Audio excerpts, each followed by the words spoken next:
Hello दोस्तों, स्वागत है आपका मेरे YouTube चैनल तेजस रेलवे वाले पर। दोस्तों, हम 1450 ऑब्जेक्टिव टाइप क्वेश्चन की एक PDF रीड कर रहे हैं जो railway operating departmental exam, station master, खंड नियंत्रक, गार्ड, वैगन संचालन निरीक्षक तथा सेंटिंग मास्टर के लिए पूछे जाने वाले सभी क्वेश्चन कवर हो जाएंगे।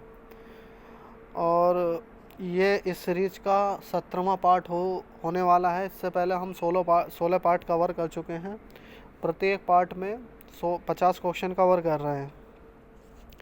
और इस PDF की खास बात यह है कि ये हिंदी और इंग्लिश दोनों में देखने मिलेगी आपको। तो शुरू करते हैं। आमतौर पर गैर इंटरलॉक बिंदुओं, टर्न आउट और क्रॉस ओवर पर ट्रेनों की गति 15 किलोमीटर प्रति घंटे से अधिक नहीं होनी चाहिए। Fill in the blanks type के क्वेश्चन था। नेक्स्ट क्वेश्चन है, ये है 8 सही 1/2, यानी कि 8.5 टर्न आउट में एक पर ट्रेन की अधिकतम गति। सममित विभाजन 52/60 किलोग्राम का मोटा वेव स्विच और PSC स्लीपर तक सीमित है। तो ये 30 किलोमीटर प्रति घंटे तक सीमित है। PSC स्लीपरों पर 8 सही 1/2 मतदान 52/60 किलो रेल का घुमावदार स्विच में एक ट्रेन की गति, तो ये 15 किलोमीटर प्रति घंटे तक सीमित है। आइसोलेशन आवश्यक है जहां ट्रेनों को स्टेशन से अधिक गति से चलाने की अनुमति है। 50 किलोमीटर प्रति घंटा।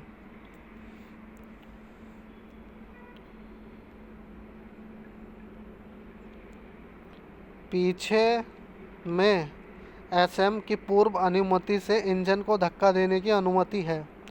तो इसमें ऑप्शन बी सही है, पीछे से SM की अनुमति से इंजन को धक्का देने की अनुमति है। जब इंजन बिना गार्ड के किसी ट्रेन को धक्का दे रहा हो तो गार्ड की ड्यूटी पर तैनात होती है ALP। तब गार्ड की ड्यूटी पर ALP तैनात होता है। विशेष रूप से सेंटिंग उद्देश्य के लिए लगाए गए इंजनों के दोनों किनारों पर मार्कर लाइट का रंग होगा। तो यहाँ लाल आएगा, तो मार्कर लाइट का रंग लाल होगा। जब ऑन मार्कर लाइट लगाने के बाद डेड लाइट खराब हो जाती है तो ट्रेन अधिक से अधिक गति से नहीं जा सकती। A या B जो भी कम हो, यानी कि 40 किलोमीटर प्रति घंटा। ब्लॉक खंड में सबसे गंभीर अस्थायी गति प्रतिबंध, दोनों में से एक A या B जो भी कम हो। जो भी कम हो, ये विशेष बात है ध्यान रखने वाली। रात के दौरान अंतिम वाहन संकेतक होगा, तो लाल चमकती रोशनी।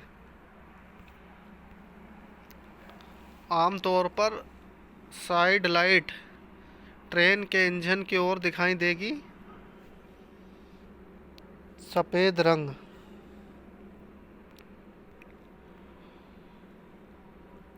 के लिए साइड लाइट को छोड़ दिया जाता है, तो इसमें AMU और माल ट्रेनें दोनों को के लिए साइड लाइट को छोड़ दिया जा सकता है।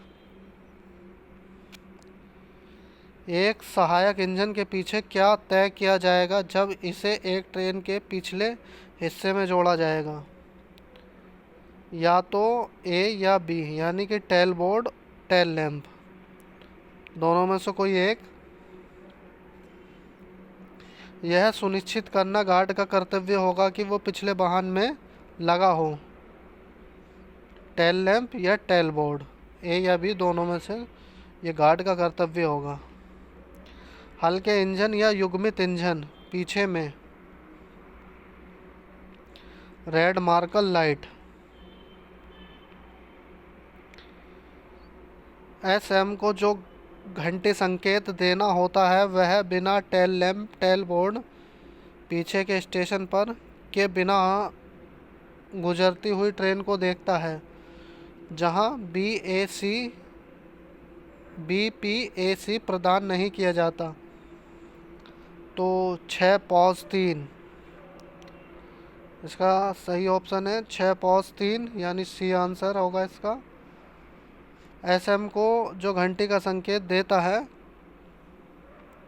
वह जब वह बिना टेल लैंप टेल बोर्ड अग्रिम स्टेशन के पास से गुजरने वाली ट्रेन को देखता है, जहां बीपीएसी प्रदान नहीं किया जाता।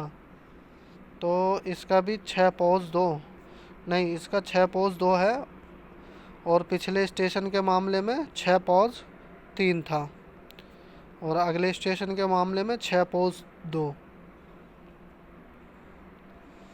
जब एसएम बिना टेल लैंप टेल बोर्ड जहां बीपीएसी प्रदान नहीं किया गया है के बिना गुजरी हुई ट्रेन को देखता है तो बगल की लाइन पर जाने वाली सभी ट्रेनों को रोक देता है और जारी करेगा सावधानी आदेश, क्वेश्चन ऑर्डर।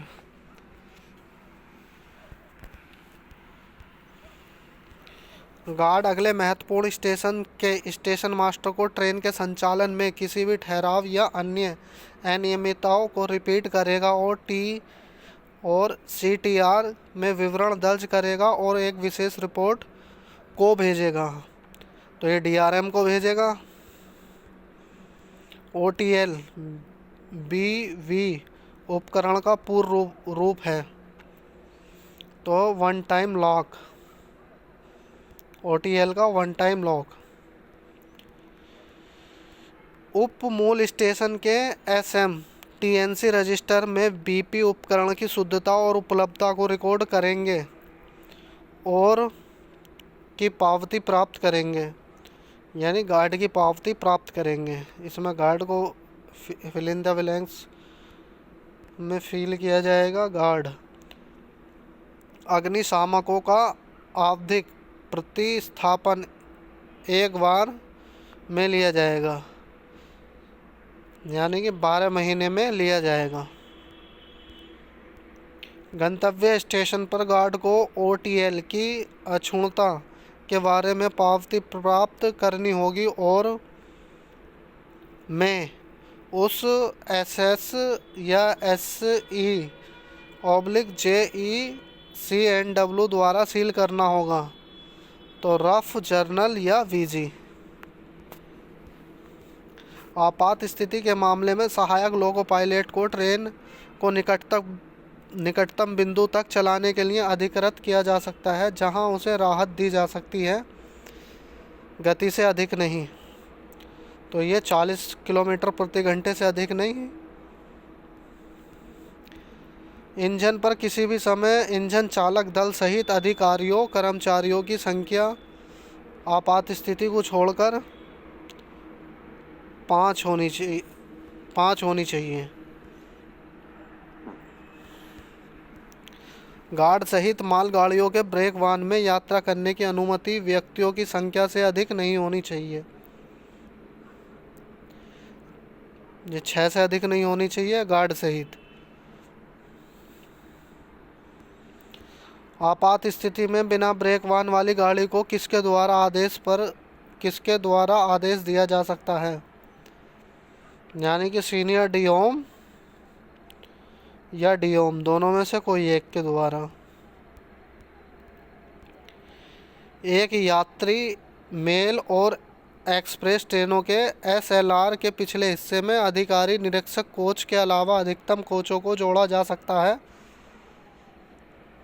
तो ये अधिकतम 2 कोचों को जोड़ा जा सकता है। एक मालगाड़ी द्वारा पिछली ब्रेक वैन के पीछे संलग्न बोगियां की अधिकतम संख्या 2 होगी। मालगाड़ी द्वारा अनुमत क्षतिग्रस्त वाहन इंजन की अधिकतम संख्या 1 होगी।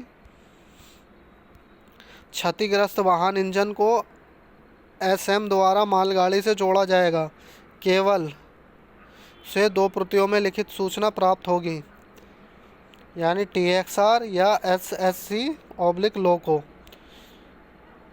या तो ए या बी, दोनों में से किसी एक के द्वारा। किसी भी ट्रेन में वाहनों को जोड़ा ओब्लिक अलग किया जाता है तो एक मध्यवर्ती स्टेशन पर बीच में प्रविष्टियां द्वारा की जानी चाहिए। तो ये स्टेशन स्टाफ द्वारा। आपात स्थिति में बिना गार्ड के मालगाड़ी का आदेश किसके द्वारा दिया जा सकता है? तो ये सीनियर डीओम के द्वारा दिया जा सकता है। मल्टी पायलट सिस्टम में साइडिंग से ट्रेन शुरू करने के लिए प्राधिकरण है।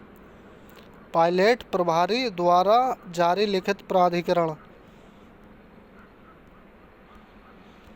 वह सूचना जिसके माध्यम से स्टेशन मास्टर लोको पायलट को आवश्यक पृष्ठांकन के साथ सलाह देता है कि ट्रेन बिना गार्ड के चलानी है। तो यह है डी, सावधानता आदेश। जब IBS प्रदान किया गया है वहाँ SM बिना गार्ड के चलने वाली ट्रेन के पीछे की ट्रेन को जब तक नहीं भेजेगा जब तक कि वह पहुँच ना जाए अगला ब्लैक सेक्शन तक।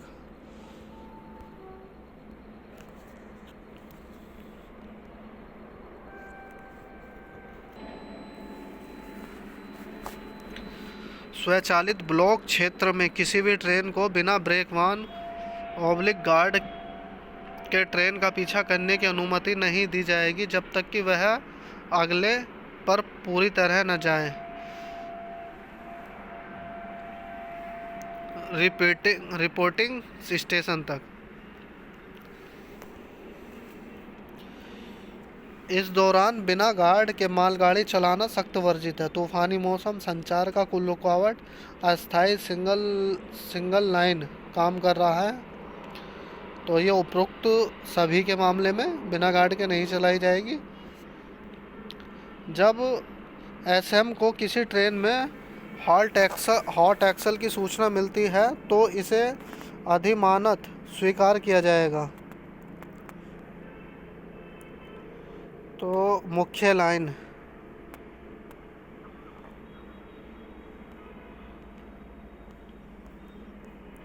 एक स्टेशन ओब्लिक अमान्य BPC से स्थिर स्टॉक को साफ करते समय किए जाने वाला चेक है गार्ड और LP।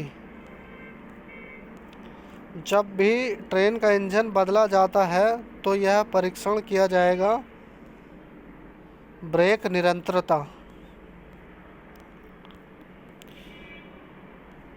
इकाइयों वाली 60 इकाइयों वाली ट्रेन की GLP जांच के लिए अनुमत समय है 30 मिनट। बिना गार्ड के काम करने वाली 60 इकाइयों वाली ट्रेन की GLP जांच के लिए अनुमत समय है 60 मिनट।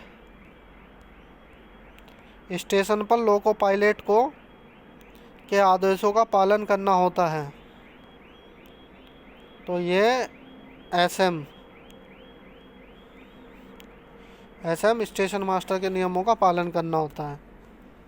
CC रेक BPC की वैधता है 35 दिन या 7,500 किलोमीटर, 7,500 किलोमीटर, दोनों में से जो पहले भी हो। प्रीमियम रेक BPC की वैधता है 12 दिन। प्रीमियम रेक BPC के लिए दी गई छूट अवधि है तो यह है 3 दिन की, 12 + 3। एंड टू एंड BPC की वैधता है गंतव्य के लिए लोडिंग बिंदु।